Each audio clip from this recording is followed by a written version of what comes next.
About partial nephrectomy in unilateral, sorry, it's been typed twice, wilms tumor, indication, surgical technique. So first of all, I want that people should know all this terminology very well. We used to read our textbooks and the only thing that used to be written was radical nephrouretrectomy. And I saw a lot of masters in the world operating India, abroad, and I never saw radical nephrouretrectomy being done. Because when we say radical nephrouretrectomy, we mean we are operating outside the gyrotous fascia and removing everything along with the adrenal most of the time. So eventually, I used to question people. Nobody would answer me. But eventually, there was an article written in some early 2003 or 4 where they described, yes, there is a term by simple nephrouretrectomy when you actually go inside the gyrotous fascia, just go right at the renal capsule and do the surgery. And then, of course, we come to know that only 4% of the adrenal glands get involved because of wilms tumor. So people stop doing adrenal excision along, so adrenal sparing nephrouretrectomy. The other definitions which are used in literature by different people are total nephrouretrectomy and ablative nephrouretrectomy. It means the same. That means if the patient has got a unilateral wilms tumor, you're removing the entire kidney basically. And then came the nephron sparing surgery. It didn't just drop down with me, born in this country. It was actually first done sometime in 1960s. Somebody did it in Cuba. It became a little popular in Italy in early 90s, and then some Americans and Canadians and some other people started doing it. And now with the 2016 umbrella protocol of PSYOP talking about it, and they're describing how to kind of document whenever you do NSS. They have also described 2 different ways of doing it. Not that this is also something very new. It used to always exist.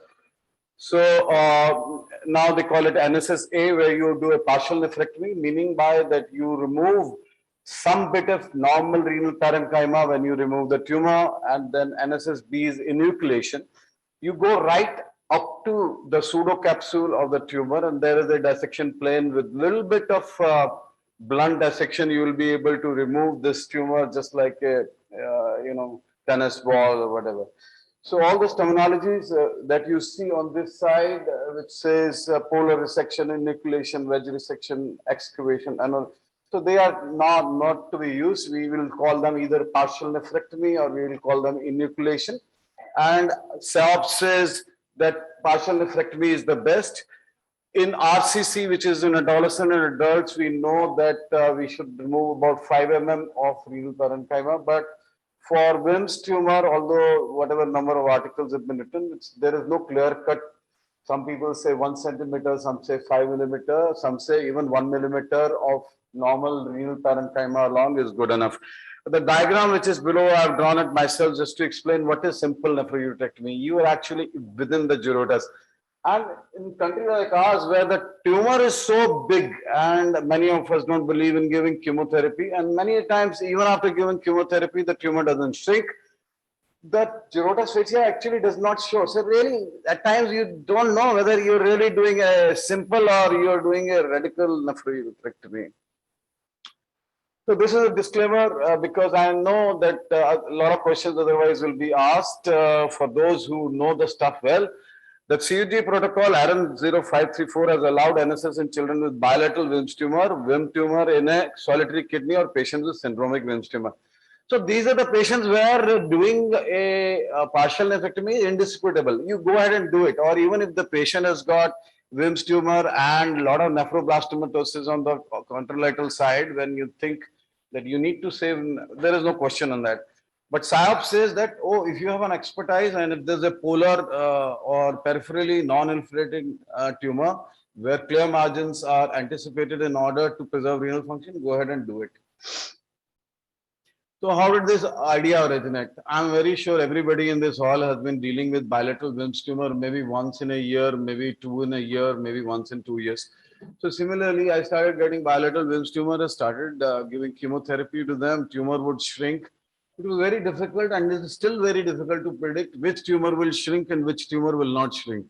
But what I've been doing is I've been doing the volumetry on the CT scans, and then at times it is 12%, at times even 86%. So I don't know how and why. If I had that kind of genetic and other studies available in my setup, probably I'll be able to decipher that sometime.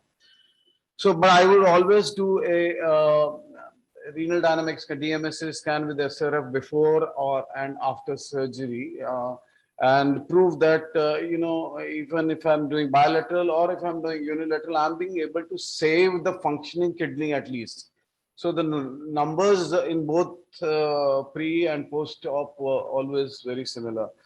So this is another patient with bilateral wilms tumor. Imagine a very, very large tumor on the right side and a small central sitting tumor on the left side. I mean, traditional literature would say that, oh, remove the right nephrectomy definitely. And if you could not remove that central, just wait, give some more chemotherapy and try to something. But once you have the mindset, no, you can actually resect them. You can resect them actually. So we did 3D reconstructions, etc. Of course, we don't have the best of radiology available, but we knew what we are dealing with, and these are the pictures which are post chemotherapy. So I went ahead and did resections of both the tumors, and this patient is tumor free for last 4 years. So operated in 2018. So when such tumors were being operated, mind said that why not, even in a unilateral wilms tumor, read the literature and then started doing it. So the figures still stay the same. As I said, the RDS still stay the same. So what are other points in favor of NSS? One is that, okay, I can do it. Other is experience with NSS for RCC. Sure, RCC, they've been doing nephron sparing for a long time. Metachronous bilateralization or trauma is known. Second malignancy is known. Hyperperfusion nephropathy after total nephrectomy is known. End-stage renal disease in a unilateral wilms tumor does not occur even up to 1% of long series. And that was the reason that was given against nephron sparing surgery all these many years.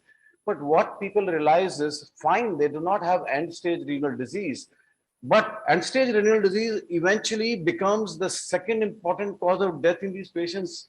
And secondly, when they started comparing these patients with the ones who go NSS for unilateral wilms tumor, they realized that the CKD, say grade 3 or 4, was so much more common when a total nephrectomy was done for a unilateral wilms tumor. They realized that the need of antihypertensive drugs in these patients was so much more than when a NSS was done. So eventually, it became acceptable to at least few people. I'll very quickly run through this review. So there was surgical selection criteria and there were radiological selection criteria, I mentioned before. So polar tumor, which can just occupy 1/3 of the tumor and you could still save 2/3 of the tumor. That was the concept. And PSYOP, even in umbrella protocol, says the same. They say you must be able to save 66% of the kidney if you wish to do a nephron sparing surgery. But if you would read the literature, and a lot of people then came down to 50%. And now a lot of articles, Cosi et al. From Italy, they say even if you can save 20% of the functioning kidney on the unilateral side, do the surgery. So SAP also says that at the time of admission, not post chemotherapy, at the time of admission, if the tumor volume is less than 300 ml, then probably they are suitable candidates if you know how to do it. But make sure that few things are present. Lymph nodes are not positive, and substantial remnant kidney function remains, and there is no thrombus in the IVC, etc., etc. So there are a lot of contraindications as well. So this article is from 1998 from Netherlands. They say SF of the kidney remnant remained well and even permitted contralateral nephrectomy in one patient.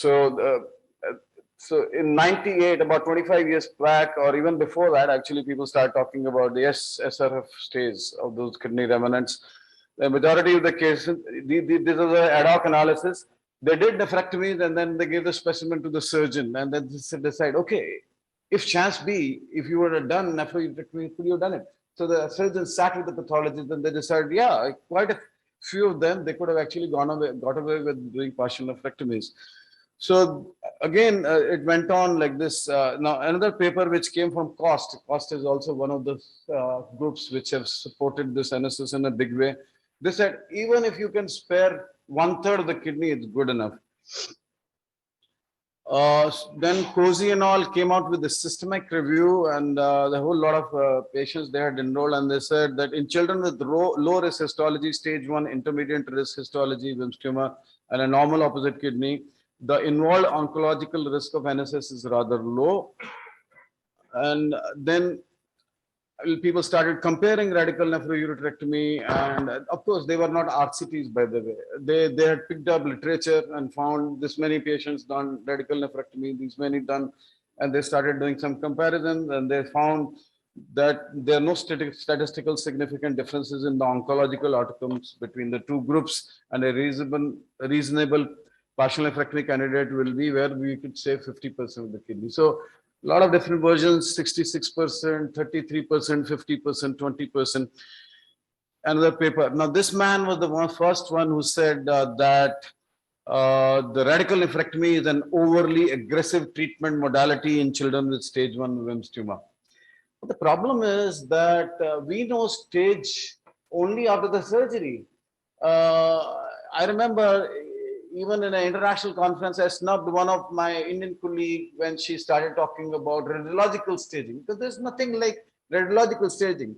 Of course, in 90s, there's some articles published where they have talked about radiological staging, but the radiological staging actually does not occur. So how do you know? You can know from your imaging whether it is a metastatic disease or a localized disease. You may say, oh, a CT may pick up a very large lymphadenopathy, but you can never be sure whether the lymph nodes are positive or negative. A lot of studies kept on coming. I kind of would skip it. In SAOP1, SAOP 2001 experience, which is right till very few patients, only 3% of the patients actually had NSS done. But they said when they wrote down umbrella protocol that you can go ahead and do it. So this is the first article that came from India. Narli is a very big name in urology and research. If you would go to his center any given time, some 20 ICMR and other extra murally funded big projects are going on. So he did the first study and said that, you know, NSS in unilateral wilms tumor should be done because the serum creatinine clearances, etc., are better. Then we came to know from many studies that actually the overall survival is as good or even better. The recurrence rates are not as bad as we were expecting. So this is what they talked about in 2016 umbrella protocol. They said anybody, if it does it, because it's a new thing, new concept, must talk about surgical technique, must tell about a surgical resection margin, pathological section margin should be reported by the pathologist, and remaining renal parenchyma, whatever the surgeon thinks he has left behind should be mentioned in the notes. So complications, of course, the complications, the intra-bleeding, urinary leak, and the margin positive. And there's an article in 1999 with Schamberger, who used to be the chairman of NWTS and with whom I have worked in Boston as visiting professor along with them. The gentleman had written a paper that, oh, recurrence is very high if you do NSS, and if you have to give a second line treatment, the morbidity, mortality is much more. But then last 20 years, a lot of new articles came which said that, oh, chemotherapy in wilms tumor is very, very safe, and even there is positive margins, they never turn into recurrence and mortality. So there's no issue about positive margins. Go ahead. Of course, it doesn't mean that you leave some macroscopic disease, but if it is macroscopic, just the way we talked about in liver, it doesn't matter really. So then somebody talked about the surgical adjuncts, which include the intraoperative ultrasound. Although in his particular study, he said that there's not much statistical difference, but he said he gave the reasons because till then the probes were not good for the children. They were adult probes, that's that. He also talked about vascular isolation or clamping, renal cooling, intravenous mannitol administration just before the surgery, and bench surgery and auto transplantation. Of this, he said eventually intraoperative ultrasound will be very good, and the ones, I mean, I don't have it, but ideally one should have it if he wants to do. Ischemia is another issue, and people used to talk about cold ischemia. I mean, Miller from Cape Town has got a long series of bilateral wilms tumors, etc., and he would talk about surface hypothermia using cold slush, and he will talk about ice dams and all that, which he used to make with his offsites and all that.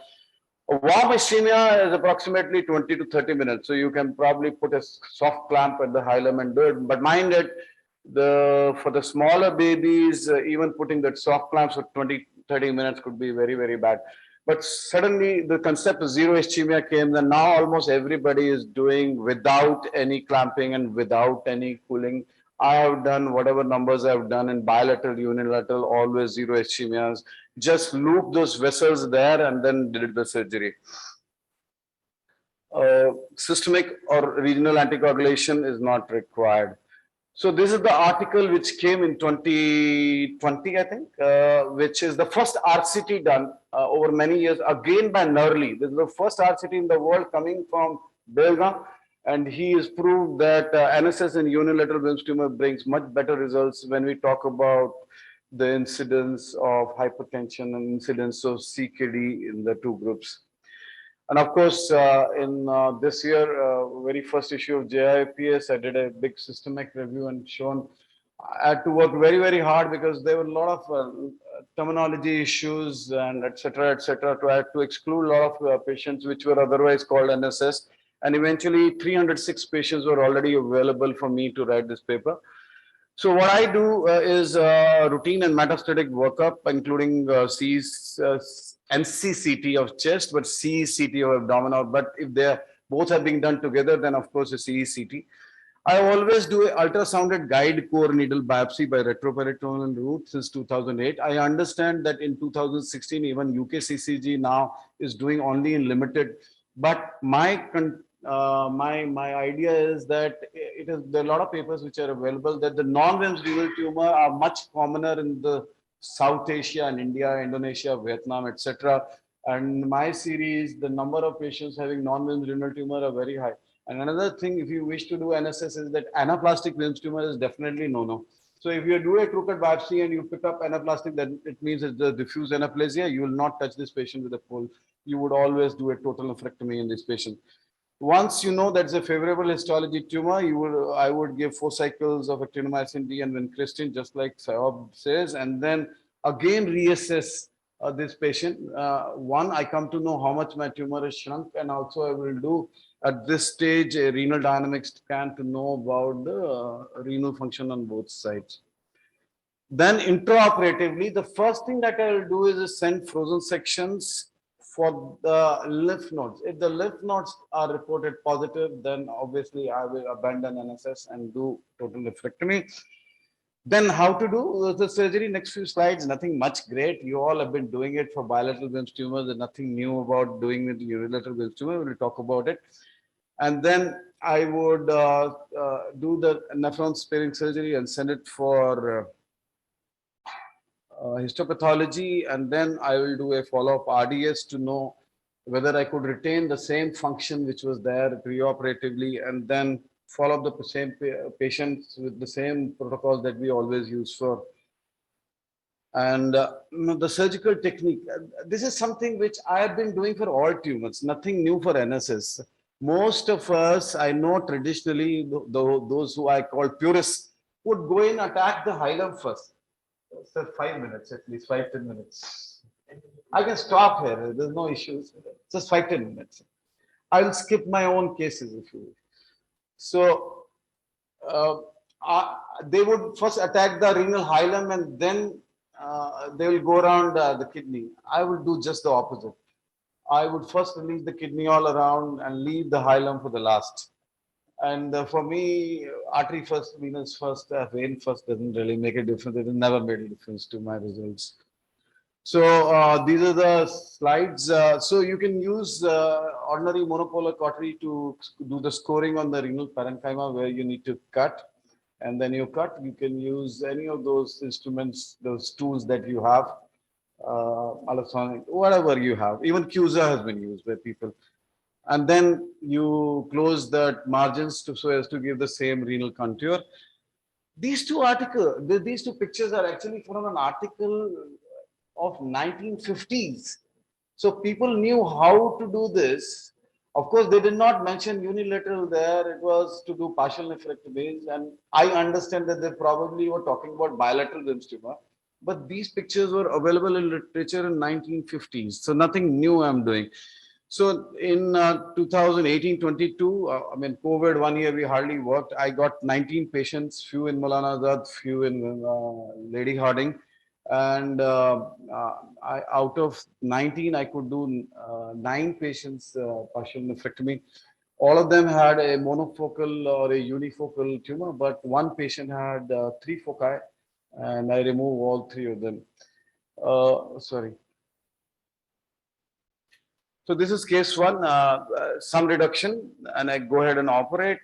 Same RDS, pre-op, post-op. This is another patient.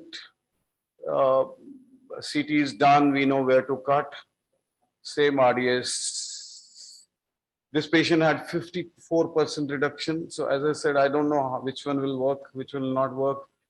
This one is 3D reconstruction. If you would see this particular patient, the tumor is actually protruding into the pelvis, the so-called botryoid tumor. No hassles. For me, that's not a contraindication. It's written very well in literature too. So I would cut on the pelvis, leaving a margin, repair the pelvis over a DJ stent, and things are going well. This patient was done about 3 years back with no recurrence. So here it is 82% reduction. You see, so chemotherapy has really worked. So I can always do my analysis on this. Again, central hilar tumors, which a lot of literature says very difficult. No, you can actually go ahead and do it. And enucleation works very well in these areas. Now, this is case 7. If you would see the slide on the other side, very large tumors. In fact, with great difficulty, you come to know that it's not one focus, there are 3 foci. Given chemotherapy for 4 weeks, all those foci is reduced. Look at the lateral focus, which was so huge. It's become such tiny thing. And I went ahead. I agree, the literature says don't do multifocal. But obviously, this patient had nephrogenic rest, and that's why multifocal. So in very, very probability, he would have a metachronous tumor, whether monofocal or multifocal on the other side. So I justify this surgery and do it. And this patient was operated about a year back or so, no recurrence. So carry home messages are NSS has slowly and steadily ascended to its present position when it's no more considered as a mere tentative option of surgical management of wilms tumor. Some people on my back said, Dr. Sareen ka fitur. It is no more a futur, but a validated surgical principle that could give the radical nephrectomy run for its money in the coming future. You see, we always have standard of care and gold standard, those terms which I really don't like. But then something else comes up and people keep trying, and then they find the results are good or even better, then they start accepting it. It's no more indicated only for bilateral wilms tumor. You can do it for unilateral wilms tumor also. It has been now known to have similar, if not better, oncologic outcomes, but also leads to better long-term renal function and lesser incidence of hypertension. Procedure is advised in early stages of disease. The metastatic disease is not an absolute contraindication. Now we have started a 9 multi-site center study in the country. Results will be compiled and we will publish it. And even if you don't agree with my lecture, fine. But please do buy my book. It's going to be in the markets very, very soon. I worked very, very hard on this, 39 chapters with so many different authors from India and UK. So with that, I would